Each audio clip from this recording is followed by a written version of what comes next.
अस्सलाम वालेकुम नाज़रीन, इस वक्त आपको बड़ी खबर से आगाह करते हैं कि चेयरमैन तहरीक इंसाफ इमरान खान के असासों की तफसीलात सामने आ गई है।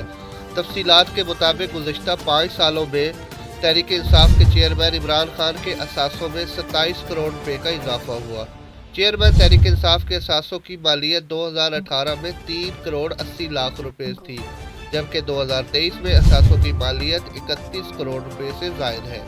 चेयरमैन तहरीक इंसाफ ने ज़मान पार्क लाहौर में 7 कनाल 8 मरले का घर विरासत में ज़ाहिर किया, जिसकी तामीर पर 4 करोड़ रुपए से ज़ाहिर का खर्चा भी ज़ाहिर किया गया है।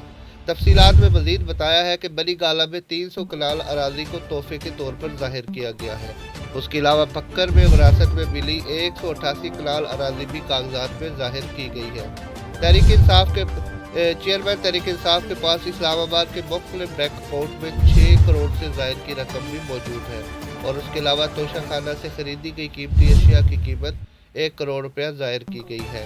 नाज़रीन, मज़ीद खबरों और तजज़ियों के लिए प्लीज़ हमारे चैनल को सब्सक्राइब करें, लाइक करें और वीडियो को शेयर ज़रूर करें। वीडियो देखने का बहुत शुक्रिया।